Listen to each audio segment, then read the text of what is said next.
Gérald Darmanin, hier interrogé par l'un de nos confrères, a évoqué l'idée d'une suspension de l'immigration pendant 2 ou 3 ans. C'est une idée qu'il avance pour la première fois aussi clairement et qu'il pose aussi clairement dans le débat politique. On va écouter sa proposition et puis on va dire qu'il y a d'autres qui l'ont proposée avant lui, notamment Philippe de Villiers. Est-ce qu'elle est réalisable? Est-ce qu'on peut la mettre en place? On écoute d'abord le garde des Sceaux. Si on veut un débat qui consiste à dire, par exemple, imaginons une suspension de l'immigration pendant 2-3 ans, on pourrait imaginer cela. Monsieur Barnier avait parlé de moratoire, pourquoi pas? La contrepartie, c'est qu'il y a une augmentation des salaires pour que les métiers qu'aujourd'hui, ce que Marx appelait l'armée de réserve, que les étrangers font à très peu de frais, eh ben ce soit les étrangers en situation régulière ou les Français qui le font. Vous y seriez favorable à ça? Oui. Un moratoire? À une suspension, oui. Suspension pendant 2-3 ans. On peut trouver quelques exceptions, notamment pour les médecins, pour des chercheurs, pour quelques étudiants. Et puis ensuite, comme je vous l'ai dit, je pense qu'il faudrait demander aux Français directement la politique des quotas pour dire combien vous voulez. C'est ce que font les Canadiens, par exemple. Voilà, ça veut dire un référendum, pour être très clair, Gauthier Lebret. C'est ce que propose Gérald Darmanin. Ce qu'a jamais voulu mettre en place Emmanuel Macron, qui a pourtant promis, lors de ses vœux du 31 décembre 2024, des référendums. Oui, enfin, si on fait la liste de tout ce qu'a promis Emmanuel Macron et qu'il n'a pas fait, on n'aura pas suffisamment de votre émission, Laurence, pour le faire.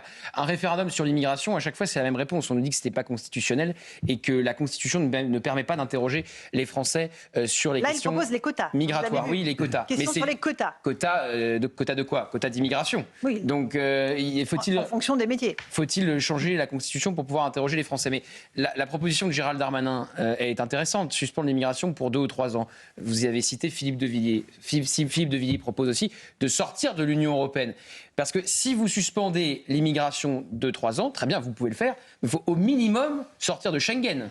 Parce que si vous ne sortez pas de Schengen, ça ne sert à rien. Un clandestin qui arrivera en Espagne, il peut être le surlendemain en France. Donc il faut sortir de Schengen, il faut mettre des contrôles aux frontières, il faut que Menton, la frontière entre la France et l'Italie, soit une frontière qui ne soit plus une passoire.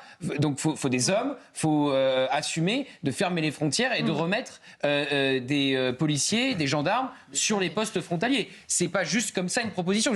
Si on suspend l'immigration 2-3 ans, il faut s'en donner les moyens. Et il ne faut pas que ça soit une fausse promesse, comme Emmanuel Macron, par exemple, qui promettait d'expulser 100% des OQTF. Ça a des conséquences. C'est pas juste une parole en l'air comme ça.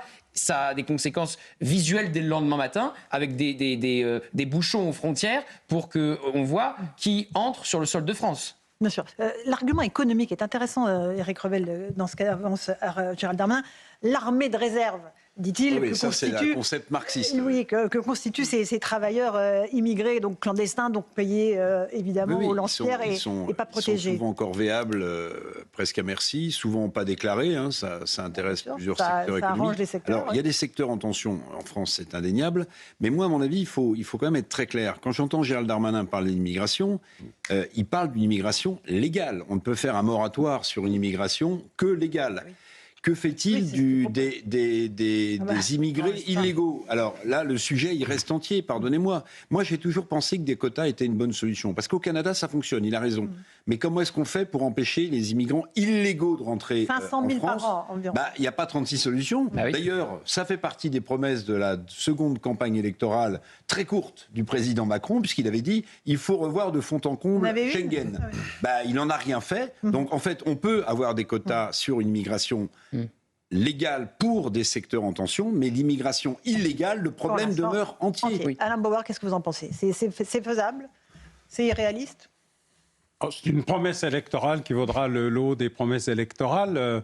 Le premier à avoir proposé ce genre d'éléments était Julien Drègue. Vous pourrez sans doute réinterroger sur vos plateaux, il y a 40 ans.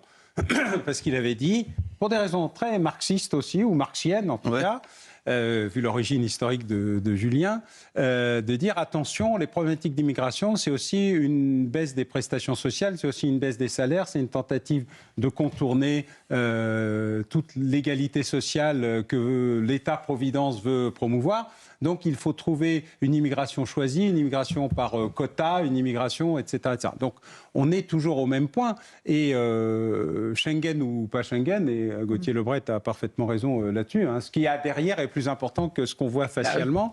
C'est-à-dire qu'il faut revoir l'intégralité de la problématique de la gestion des immigrations. Mais il se trouve que la plupart des États européens se posent désormais la même question avec les mêmes pressions électorales. Mais l'Allemagne a fermé ses frontières.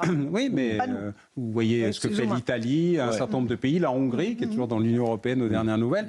Chacun a trouvé les moyens de répondre à sa manière aux problèmes qui étaient posés. Il y a un seul point que je retiens, c'est celui que vous avez abordé au début. Moi, je pense que les seuls qui ont le droit, le pouvoir et la nécessité de décider, ce sont les Français. Moi, je suis pour le référendum pour tout et pour tous. Je pense que c'est un enjeu majeur, que la noblesse d'État doit enfin comprendre qu'il y a un peuple dans ce pays et d'arrêter de s'étonner que les populistes parlent au peuple et donc qu'ils progressent, alors qu'eux ne lui parlent jamais, lui donnent des injonctions souvent contradictoires et surtout se refusent à lui poser des questions. François Mitterrand avait déjà eu cette idée en voulant modifier la Constitution au moment du débat sur l'école dite libre ou privée. Chacun verra midi à sa porte. Mais le moment est probablement venu de se dire qu'en 2027, les candidats qui doivent parler aux Français, ils doivent leur proposer de dire le référendum, c'est pour vous tous et sur toute question importante, pas seulement celle sur l'organisation des services publics, ce qui en limite beaucoup la portée. Écoutons juste Philippe de Villiers. C'était au mois de septembre qui est venu, comme toujours, rappeler l'urgence de traiter la question de l'immigration à travers un référendum.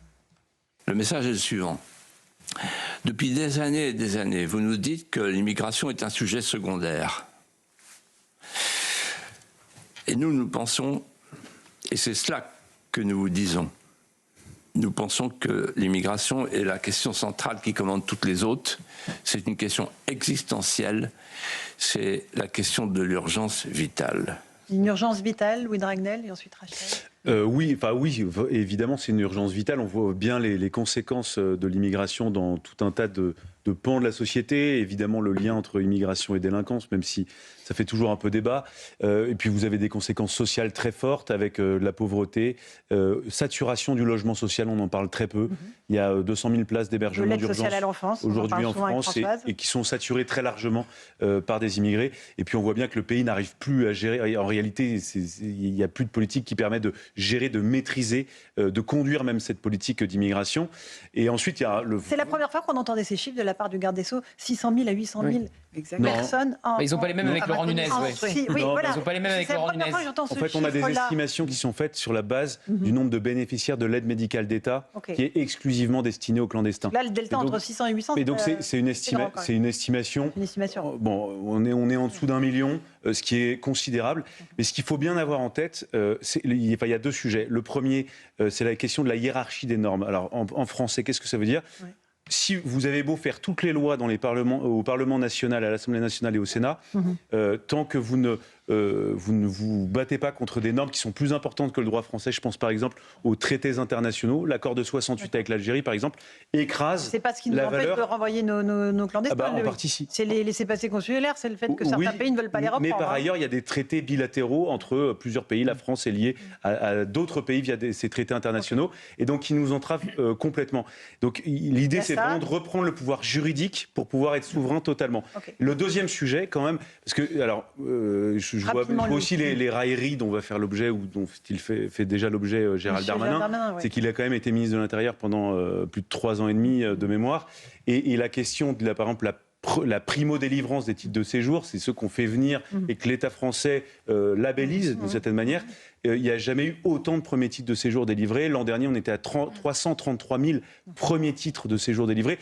Et je pense qu'en fait, il y avait plein de choses qu'on pouvait faire réellement qui étaient à la main des ministres de l'Intérieur successifs, à commencer par réduire le nombre de titres de séjour délivrés.